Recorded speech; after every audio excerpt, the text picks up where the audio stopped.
दरभंगा 2 दिन की झमाझम बारिश से पूरा शहर टापू में तब्दील हो गया। चारों तरफ पानी ही पानी का नज़ारा देखने को मिला। दरभंगा टावर, नगर निगम, उर्दू नीम चौक और अन्य जगहों पर 1.5 से 2 फीट पानी लगा, जिससे आने जाने वालों को काफ़ी कठिनाइयों का सामना करना पड़ रहा है। एक तरफ कोरोना की मार झेल रहे हैं लोग, दूसरी तरफ यास तूफान की मार झेल रहे हैं लोग। 2 दिन लगातार बारिश के कारण पूरा का पूरा शहर अस्त व्यस्त हो गया। लोगों को घर से निकलना हुआ दुश्वार।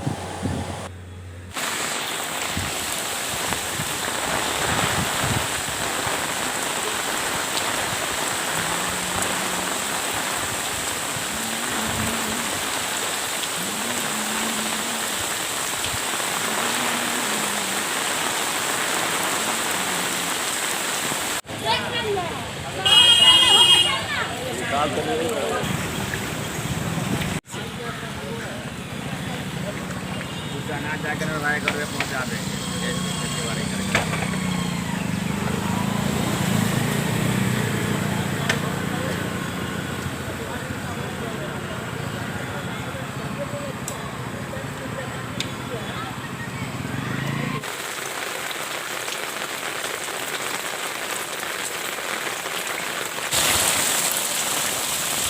हाँ, ये देखिए, ये उर्दू बाज़ार है। 2 दिन से पानी हो रहा है, बहुत परेशानी हो रहा है। घर आंगन सब डूबा हुआ है, कोई साधन नहीं है। कैसे खाना पकाएंगे, कैसे बाल बच्चा रहेगा, बहुत दिक्कत हो रहा है हम लोग को। ये उर्दू बाज़ार में जो कोई आज तक कोई झांकियों मारने के लिए नहीं आ रहा है और कोई पूछने के लिए भी नहीं आ रहा है। बहुत दिक्कत हो रहा है, क्या करें नहीं करें, बच्चा सब परेशान है। अपने पानी हिल के क्या करना, मजबूरी निकलना पड़ा। इसमें क्या होगा नहीं होगा, कोई चीज़ पूछने वाला भी नहीं है। कितना पानी है घर में? बहुत एक चूना पानी है गली में, सारा अगना उगना सब भरा हुआ है। पूरा एकदम परेशानी बने हुए हैं। एकदम उर्दू बाज़ार का तो पूरा बुरा हाल बना हुआ है। आदमी देख रहे हैं, एक भी नहीं नज़र आ रहा है।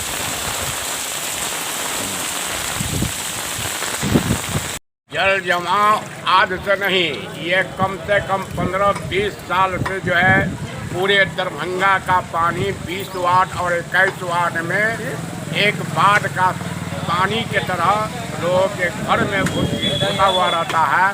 लोग घर छोड़ के दूसरे जगह स्थान ले लिया है। हम लोगों का घर में जो है डाँड़ भर पानी है। और जितने भी पार्षद हैं वार्ड का, ये पार्षद ठेकेदारी करते हैं, न कि वार्ड प्रतिनिधि के लिए ये काम करते हैं। ये लोग ठेकेदारी करते हैं, ठेकेदारी में पाई कमाते हैं। उनका सीधा मतलब कर्नाटक के नाम पर, पुल के नाम पर, रोड के नाम पर, नाला के नाम पर, पानी के नाम पर ये लोग पैसा उठाते हैं और कहीं कोई काम नहीं है इस वार्ड का। नगर आयुक्त भी अंधा के तरफ अंधून पैसा खर्च करता है, जबकि इस पर जांच कमेटी बैठनी चाहिए कि 15 साल के अंदर में किस वार्ड में किस काम के लिए कितना पैसा गया और कौन कौन काम हुआ। न तो वार्ड का नगर निगम का आयुक्त इस पर ध्यान देता है, न मेयर ध्यान देता है। सारा का सारा लूट खसोट नगर निगम में किए हुआ है, जिससे आम पब्लिक आक्रोशित है। किसी भी समय में कभी भी नगर निगम में जाके तालाबंदी करेगा और उस पर भी नहीं सुनेगा, तब उसके साथ जो कार्रवाई होगी जनता कारकू वो लागू होगा। वार्ड नंबर 20 में कितना पानी घर में घुसा हुआ, कितने घर में पानी घुसा होगा? वार्ड नंबर 20 में आप यहीं से शुरू कीजिए, यहाँ से शुरू कीजिए, सीधे चले जाइए। आप जो है एकदम जटियाही का जो पुल है वहाँ तक, इधर पार्षद के घर तक चले जाइए। डाँड़ भर पानी है। हम लोग को तो इतना मुश्किल हो गया रहना घर में कि डर लग रहा है कि किसी समय में घर गिर न जाए। इस तरह का नौबत वार्ड नंबर 20 में और वार्ड नंबर 21 में की नौबत है।